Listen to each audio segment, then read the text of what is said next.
நிறைய சம்பளம் வாங்குறாங்க பாருங்க. ஒரு சைக்கிள் நிக்குதா பாருங்க ஸ்டாண்டில், பூரா 1 லட்சம் ரூபாய்க்கு 2 வீலர் வாங்கி ஓட்டக்கூடிய அளவுக்கு பொருளாதாரத்திலே வசதி படைத்தவர்களாக போக்குவரத்து தொழிலாளர்கள் வளர்ந்து விட்டார்கள் என்று கேலியும் கிண்டலும் நக்கலும் செய்யக்கூடிய போக்குவரத்து கழக அதிகாரிகள் என்றைக்கு நமக்கு சம்பள உயர்வை பற்றி சிந்திப்பார்கள் என்பதை நீங்க சிந்தித்து பார்க்கணும். கலெக்டருக்கு கார் ஓட்டுறாரியா ஒரு டிரைவர், கலெக்டருக்கு கார் ஓட்டுற டிரைவர் எவ்வளவு சம்பளம் வாங்குறாரு? ஒரு 15 ஆண்டு காலம் சர்வீஸ் செய்திருக்கக்கூடிய ஒரு தொழிலாளி கலெக்டருக்கு கார் ஓட்டினா 85,000 சம்பளம் வாங்குறார். போக்குவரத்து தொழிலாளி 35,000 சம்பளம் வாங்குறார். இந்த சம்பளம் எப்படி நிச்சயிக்கப்படுகிறது? போக்குவரத்து தொழிலாளருடைய சம்பளத்தை நிச்சயிப்பதில் போக்குவரத்து கழக அதிகாரிகளுக்கு ஒரு அலட்சியமான போக்கு இருக்கிறது. அந்த அலட்சியமான போக்கை இந்த அரசாங்கம் அங்கீகரிக்கிறது. அதனுடைய விளைவுதான் இன்றைக்கு போக்குவரத்து கழக தொழிலாளிய ஊதிய ஒப்பந்த பேச்சுவார்த்தை இவ்வளவு மட்டமாக காலம் தாழ்த்தி போவதற்கான காரணம். சரி, இதெல்லாம் எதிர்த்து போராடக்கூடிய விழிப்புணர்வு வேண்டுமா இல்லையா? இன்னைக்கு இருக்கக்கூடிய ஏஐடியூசி, சிஐடியு, பணியாளர் சங்கம், இந்த 3 சங்கங்கள் மட்டும்தானா? போக்குவரத்து தொழிலாளர்கள் நீங்கள் சிந்தித்து பார்க்க வேண்டும். சாதாரண சின்ன பிரச்சனை ஒரு மெமோ பதில் எழுதி பதில் கொடுப்பதற்கு ஆளுங்கட்சிக்கு 2000 5000 கைமாறு செய்து கொண்டிருக்கக்கூடிய தொழிலாளர்களே, உங்களுக்கு எதிராக இந்த அரசாங்கம், இந்த கழக நிர்வாகங்கள் எடுக்கக்கூடிய நடவடிக்கைகளை எதிர்த்து போராட வேண்டும், எதிர்த்து நிற்க வேண்டும் என்ற உணர்வு போக்குவரத்து தொழிலாளர்களை மேலோங்க வேண்டும். தொழிலாளரிடம் இருக்கக்கூடிய இந்த மந்தமான சூழ்நிலையை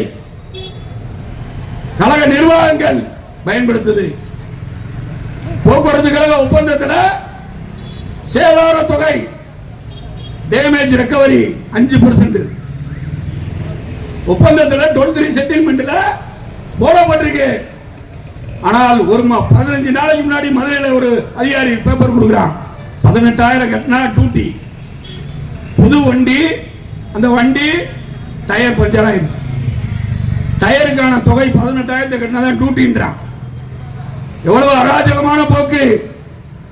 எல்லா கிளை மேலாளரும் ஒரு பெரிய மன்னர் மாதிரி தன்னை நினைத்துக் கொண்டு இந்த நிர்வாகத்தை கையில் எடுத்திருக்கக்கூடிய நடவடிக்கைகளை எதிர்த்து நின்று போராட வேண்டும் என்ற உணர்வு நம்மிடம் வர வேண்டுமா இல்லையா? போக்குவரத்து கழக தொழிலாளர்கள் இந்த போராடக்கூடிய அமைப்பின் பின்னால் அணிதிரள வேண்டும்.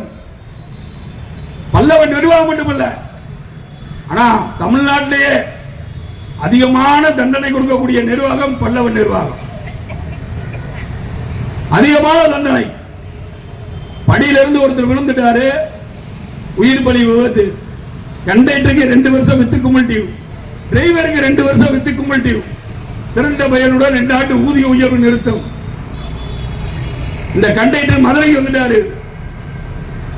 அந்த கண்டக்டருக்கு கொடுத்த தண்டனை சரியில்லை, தவறு என்று ஏஐடியூசி தொழிலாளர் நீதிமன்றத்தில் வாதாடி அவருக்குள்ள பணத்தை பெற்று தந்தது. எவ்வளவு அதீதமான தண்டனைகளை வழங்க முடியுமோ அந்த அளவுக்கு நிர்வாகங்கள் கையில் எடுத்திருக்கக்கூடிய நடவடிக்கைகள் நாம் தடுத்து நிறுத்துவதற்கு தயாராக வேண்டும். அவசியப்பட்டால் கண்டிப்பாக ஒரு வேலை நிறுத்த போராட்டத்திற்கான முனைப்போடு நாம் நம்முடைய தயாரிப்பு பணிகளை செய்ய வேண்டும் என்று இங்கு வந்திருக்கக்கூடிய அனைத்து தொழிலாளர்களுடைய பாதம் தொட்டு கேட்டுக்கொள்கிறோம். இது அரசுக்கு சரியான பாடம் புகட்ட வேண்டிய ஒரு சரியான ஒரு தருணத்தை, ஒரு சூழலை நாம் உருவாக்கியாக வேண்டும். கழக நிர்வாக அதிகாரிகள் கிளை மேலாளர் எம்டி வரைக்கும் அத்தனை அதிகாரிகளும் இன்றைக்கு ஆணவம் பிடித்து அலைகிறார்கள். முதலாளித்துவ கட்டமைப்பை பாதுகாக்கக்கூடிய இந்த அரசு அதிகாரிகள் தொழிலாளி வர்க்கத்தை முடக்குவதற்கும் தொழிற்சங்கங்களை முடக்குவதற்கும் தனித்த நடவடிக்கையில் இருக்கிறார்கள். அவைகளை முறியடிப்பதற்கான போராட்டத்திற்காக நாம் தயாராக வேண்டும். அதற்கான போராட்டத்திற்கான அறைகோலாக இந்த கூட்டத்தை நீங்கள் ஏற்பு செய்ய வேண்டும் என கேட்டுக்கொண்டு நன்றி கூறி விடைபெறுகிறேன். நன்றி, வணக்கம்.